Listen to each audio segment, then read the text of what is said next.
What's going on, everybody? This is dkdynamite, and tonight we're going to be talking about the massive updates regarding the future of Modern Warfare 2, the new COD game coming this fall, plus even more. Definitely stay tuned. But before we jump into that, be sure to hit that subscribe button down below, drop a like, and let me know down below in the comment section, will you be buying Call of Duty 2023 if it's just more Modern Warfare 2 content or a spin-off to the game that just came out a couple of months ago, or would you actually buy it if it was a standalone separate Call of Duty that wasn't connected to Modern Warfare 2 whatsoever? You guys might also be feeling like, you know what, you're going to take a break from Infinity Ward or Sledgehammer content since you may be a bit underwhelmed by what has released by Sledgehammer and Infinity Ward over the past 2 years, so you might be like, you know what, I'm just gonna wait for Treyarch's new Black Ops game that's coming out in fall of 2024. Let me know how you're feeling down below in the comments, of course. Before we continue with some crazy updates about 2023, let's go and thank the sponsor of today's video. Now, tonight's video is sponsored by Legion Farm, a platform where users can play Warzone with the world's top players. Now, Legion Farm has made a program where players with any skill level can earn money just by playing games. They gave the opportunity to earn money from coaching the thousands of top players. Many of them later became streamers or entered esports. Through Legion Farm alone, gamers have earned more than $30 million over the past 6 years. Among many Legion Farm investors, there are founders of Twitch. In general, though, the company is very cool and they know exactly what they're doing. So first, they pump up your gaming skills, making you a top 0.5% player. There will be a lot of practice with coaches, personal lessons, group lessons, tournament practice, and of course your courses. The program has proved to be very effective, and after only a few months, your gaming skills will definitely improve. Then, the next step of the program will aim at your coaching skills and ability to work with clients and organizations. After that, Legion Farm will provide you with your first clients to coach. They will also take you to all possible marketplaces and help you to create your accounts there. That will help you get a stable flow of clients for paid coaching, companionship, and other services and games. Moreover, though, Legion Farm will teach you how to create great content and help you to increase your social media following.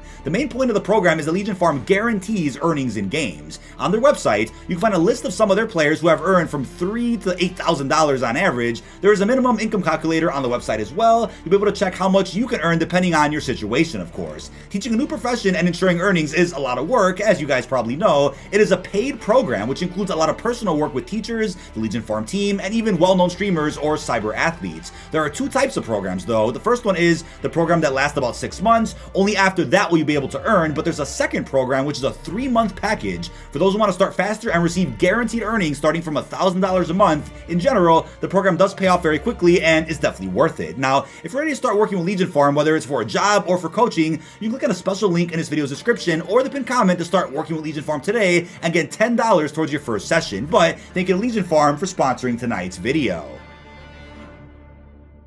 Now back to the video. If you guys are subscribed to the channel, you're probably aware that I made a separate commentary a good week-ish ago talking about the crazy data breach behind the scenes at Activision that did end up revealing all the content for every future Modern Warfare 2 season, which also does account for a potential Season 6. Now, what I didn't talk about in that video is that in that same data breach, which included a spreadsheet of every upcoming major Call of Duty launch, it does mention something called Project Jupiter. Now, Project Jupiter, according to the press, is the code name for COD 2023. Now, it doesn't mean that we're going to be seeing a futuristic COD from Sledgehammer this fall. Code names for every Call of Duty game don't really mean that much. There could be some meaning behind that code name that somehow is relative to what the story is about or the theme of the game. COD 2020, which is Black Ops Cold War, was codenamed Zeus. I know Vanguard was codenamed Slipstream, I believe, but code names don't typically mean all that much. Just as an FYI, they're not doing a Jetpack Call of Duty at some point this fall, just so you guys are aware of that. But the fact that the spreadsheet said that a Jupiter Alpha was coming at some point early this summer doesn't even mean that we're going to be seeing a public alpha like we got for a Gunfight Alpha in Modern Warfare 19 or a Cold War multiplayer alpha in, what was that, August of 2020. We even got a Champion Hill alpha for Vanguard, but we didn't end up getting an alpha for Modern Warfare 2. What we ended up getting is our regular multiplayer beta and then early access to the campaign. Now, according to gaming insider Tom Henderson, who published the other schedule for upcoming Call of Duty releases, he said that we are going to be getting a beta for COD 2023 as well as campaign early access once again. That's going to be later this fall in like October-ish for a full launch of this new Call of Duty on November 10th, 2023. So there's no mention anywhere on that schedule that an alpha is going to happen, but there will likely be an alpha behind closed doors for just developers and QA testers, possibly even select COD creators, but that's of course unknown at this moment in time, just a guess from me. Now it gets even crazier than this though. We ended up getting some other updates from gaming insider Jason Schreier, who is a journalist for Bloomberg. I will leave his article linked down below in this video's description. He is very accurate when it comes to gaming news, but has been spot on with lots of information regarding Call of Duty specifically from time to time. Last time he talked about what the future of Call of Duty was, I put out a video saying that it seemed like he was misinterpreting what he was hearing about the future of Call of Duty, but things are starting to make a lot more sense now as we're about to get into. But as Charlie Intel went ahead and reported on, Bloomberg reports that this fall's new Call of Duty game started as an expansion to Modern Warfare 2, but turned into a full premium release with continuation of Modern Warfare 2's story, new multiplayer content, and more. As of now, Bloomberg says plans include to carry over Modern Warfare 2's content into the new title. So they might actually have you guys intrigued to go ahead and camo grind if you're going to be able to use your mastery camos in this upcoming COD game that is an expansion of sorts to Modern Warfare 2. And also begs the question, right, is the lack thereof when it comes to 6v6 content and just general multiplayer DLC in Modern Warfare 2, is that a result of the fact that this new Modern Warfare 2 spin-off turned into a premium game? They might want to be saving content for that game so that that game can actually launch with a fair amount of content. If it was originally just going to be an expansion, I wonder if plans were ever different to actually include more base game content in Modern Warfare 2, but plans clearly have changed. I mean, if you look at the leak schedule we talked about in a previous video, it looks like ever since at least December, it was always a plan to just release a good 3-ish multiplayer maps per season, and not much for the actual base game. More content is clearly going to be going into Warzone 2 and DMZ, but ever since they turned COD 2023 into a full premium game, I wonder if that did affect what they're working on right now for Modern Warfare 2. Now, Bloomberg is also reporting that Activision executives are briefing staff on their new vision for Call of Duty Modern Warfare and Black Ops as the main franchises, with each game getting 2 years of post-launch support. But all can change if the Microsoft acquisition deal does close. So the first takeaway from that is it looks like Vanguard might have played a bit of a role in saying, you know what, we got to keep Call of Duty limited to just Black Ops and Modern Warfare. Those names sell, and another game outside of those two sub-series will not sell. I don't think that's even true. I just think Vanguard didn't meet expectations for a dozen reasons, but I don't think that they should say, you know what, let's not do a different Call of Duty ever again that's separate from Black Ops or Modern Warfare. But based on business alone, it looks like that's going to be the plan moving forward, to only do Black Ops and Modern Warfare games. Hopefully it doesn't ruin the name Black Ops or Modern Warfare if people out there get a bit oversaturated and burnt out from those titles. Let's see how this affects the future of COD as we know it, but I think even having games set in the Black Ops or Modern Warfare universe just titled something differently is fine, but to always have to make sure the game is called Black Ops something something or Modern Warfare something something, that is going to be interesting to see for the future of the series. But like I said here in the tweet, if the Microsoft deal closes, all of this could be subject to change. So that's why I've always said, if you hear any type of news, rumors, or leaks about the COD franchise, take it all with a grain of salt, because all of it could be true right now this second, could even be true for the next 6 months, but might be completely scrapped and revitalized at some point next year. They might completely change trajectory with the entire franchise once Microsoft takes over, if they do. And if they do take over, we're probably not going to see any effects on COD for quite some time, probably after the next Black Ops game. So that's why I said, be careful with what you believe from any gaming journalist, from any major leaker. You never know what's going to actually stick if that deal ends up closing. But here's something I'm wondering, right? If they are going to end up titling this Call of Duty Modern Warfare something, regardless of what it is, I'm really curious about the marketing on this, because with the base game of Modern Warfare 2 not offering that much in terms of multiplayer, how are they going to convince people to buy yet another new Call of Duty that's connected to Modern Warfare 2 and have people actually come to a realization that the new COD in 2023 is not going to have some type of underwhelming amount of multiplayer content? How do they convince people that this new game coming out is going to have so much more content and actually live up to the promises that Modern Warfare 2 didn't? That's going to be interesting from a marketing standpoint, but also considering it's a 20-year anniversary of Call of Duty, they weren't just going to not release a new game. I mean, obviously from a business and financial standpoint, they probably don't want to skip out on a major Call of Duty each year. That's why I'm thinking, right, if the new plan is to have each new Modern Warfare and Black Ops game get 2 years of support, what does that mean exactly? Does that actually mean one game comes out and is supported for 2 years, or does that mean one game comes out and then the next year there's like a spin-off game that's released that's kind of like a Miles Morales situation where it's built on the same technology, using the same engine, but it is a standalone title that just happens to use all the same assets from the previous game? So that brings us to that tick and talk system that got reported on by the Ghost of Hope a good couple couple of months ago. I mean, that actual rumor has been put in question many times now by all the recent news we've gotten about COD 2023, but now this is making a bit more sense. I think we all interpreted that tweet as, okay, one game comes out and it gets 2 years of DLC. What it actually might mean is that one game comes out and then the next year following that, there's a spin-off game released, a part of that game that just came out, and then the year after that is when it's a fresh start again, right? So tick, Modern Warfare, talk, Modern Warfare something something, and then tick again, Black Ops 2024, and the talk to that would be another game that comes out in 2025 called Black Ops something something that's a spin-off to the game that just came out. Now I am curious though, maybe a way that they can end up marketing this new COD 2023 in terms of multiplayer is saying, okay, on day one of this game's launch, you might not see any actual original multiplayer maps in this game, and I mean, I'm sure they can actually come up with some that are based on whatever the new campaign is about, but maybe day one you see all classic Modern Warfare 2 2009 maps remastered on our new engine for that new game. Maybe that's the plan. I mean, that's that greatest hits rumor that the Ghost of Hope was also talking about, which fits perfectly with 20-year anniversary of Call of Duty. Just drop all those maps day one for this new COD project and see how that does. And over the course of another 5 or 6 seasons, add in all the Modern Warfare 3 maps from 2011. And if Sledgehammer's leading the project, it's kind of poetic to have this game be kind of a Modern Warfare 2.5 or something close to a new Modern Warfare 3.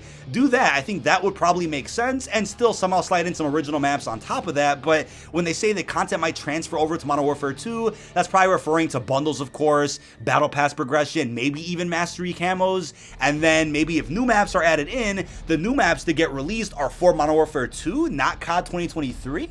That's kind of my guess as of now with how they can do it, because if COD 2023 is a bunch of remastered content, but is still like a spin-off or successor to Modern Warfare 2, I wonder where new multiplayer maps could fit into that, right? Maybe they don't want to abandon Modern Warfare 2 after all, but right now all dev teams are working on getting this new COD out the door this fall. Now, something interesting that I really think is going to happen is that if you own Modern Warfare 2, and if you look at the COD HQ menu, right, go to the bottom, you see Modern Warfare 2, Warzone 2, then you buy COD 2023. What they might do as part of this new unification, cross-progression type of system for COD 2.0 is allow you to party up in any one of those 3 games, and if you own all 3, you can just seamlessly transition from game to game. So for example, if you're in a multiplayer lobby and you're playing Museum on Modern Warfare 2, maybe, and just maybe, there's a way that if everybody in your party owns COD 2023 Jupiter, or whatever the game's called, you can then seamlessly just matchmake to whatever the multiplayer maps are for COD 2023, whether it's remastered maps or not.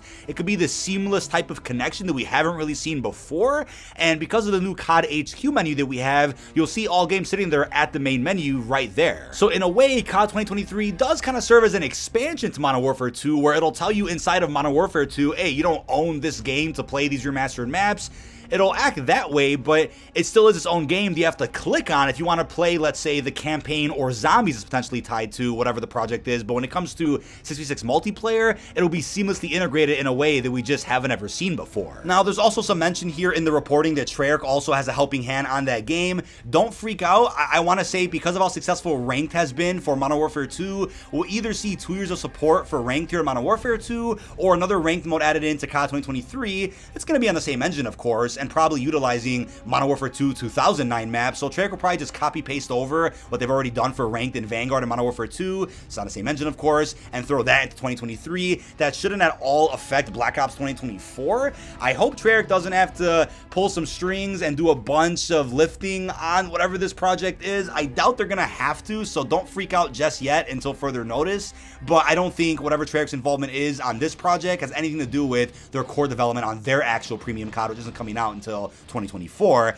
But it does also raise some questions, right? If this is a 20-year anniversary of COD type celebration release, then what about zombies, right? Zombies has been a big part of the COD legacy. So to celebrate 20 years of COD and not include zombies, that would be weird. Hopefully, if they do zombies of any sort, it's just a bunch of remastered content, maps we haven't seen remade on the new engine, and hopefully it's not actual new zombies content. Save all that originality for Black Ops 2024, but I do believe something zombies related will be added into whatever this new project is. Now, speaking of Black Ops 2024, a new report does claim that COD 2024's codename is Cerberus, and that the game is currently still in development for last-gen consoles. That's coming from Insider Gaming. So Cerberus is an interesting codename, since obviously we had a Cerberus score streak in previous Black Ops Ops games. That's interesting. Don't think it means much. Don't think it means that it's gonna be a futuristic game by any sorts. Right now, the next Black Ops game is going to take place at some point in the 90s, covering both the Gulf and Iraq wars. So who knows what Cerberus actually stands for. We're gonna have to wait and see what that means. But in terms of the last gen support, look, I get it. The primary player base for Call of Duty is still on last gen, and because of that fact alone, it's pretty bad for business to just drop last gen in hopes that everybody out there is going to buy a new gen console or a PC to continue playing Call of Duty. I think until Activision sees that majority of the player count is moving over to new consoles and PC, then that's when they'll end up dropping last gen. But as of right now, if I had it my way, I'd say, yeah, let's drop last gen so that newer games that are being developed don't have to have those old consoles in mind. But I have to think about everybody else too, right? Think about the people out there that can't afford new consoles or PCs. We have to think about what's best for the majority of the community, not just the select few that have bought new hardware. But the last thing I want to end with is this. The stained reputation of Sledgehammer games after Vanguard is also concerning, right? Will the fact alone that Sledgehammer is leading this project, will that ruin momentum and hype for the new Call of Duty right out the gate? I mean, Bloomberg is also reporting that some at Sledgehammer are worried about the development because of the shortened period they've had to work on it, only starting on the project 1 year ago. This is, of course, during Vanguard cycle, hence why Vanguard's post-launch support just died after Season 2, but they have support from Treyarch and Infinity Ward on the project. So I'm going to assume primarily they're just working on this new campaign, whatever this spin-off, sequel, or prequel is to Modern Warfare 2. The multiplayer side of things I'm not that concerned about. I'm more concerned about how development on this project is affecting DLC for Modern Warfare 2 right now, but I feel like the multiplayer side of COD 2023 Jupiter is just going to end up being just remastered content, you know, maps that we've seen before, not necessarily new maps. But we'll have to wait and see how this is going to work, of course. I mean, clearly Activision has a reason besides money for turning this project into a standalone game and not just keeping it a Modern Warfare 2 expansion. There's something big that we don't know yet, and I wonder what that is, but I'm sure we'll learn more about that at some point in the future. I can only just hope that Sledgehammer can redeem themselves and build their rep back up. They're fully capable of making a full-fledged COD, but things just have to go right behind the scenes to ensure that. And I would hope to see both Infinity Ward and Sledgehammer take some notes out of Treyarch with how to handle marketing, launch, you know, post-launch support. We got to see more unification, and hopefully the whole COD 2.0 marketing makes more sense as we see all these developers truly work together for the future of this franchise. But that is about it. This has been dkdynamite. Leave our thoughts down below in the comment section. What are your thoughts on the massive updates regarding the future of Modern Warfare 2, this new COD game coming this fall? And honestly, the way I see it, the whole meaning of COD 2.0 probably won't be understood all that much by the community until we see Treyarch's new game. That's when it'll feel like the game got 3 or 4 full years of support, and that's when it'll feel like all devs are finally on the same page. Right now, it's been a rocky start to this new era for the series, but hoping the best for all developers involved in working on Project Jupiter. Really hope you've enjoyed, and peace out, everybody.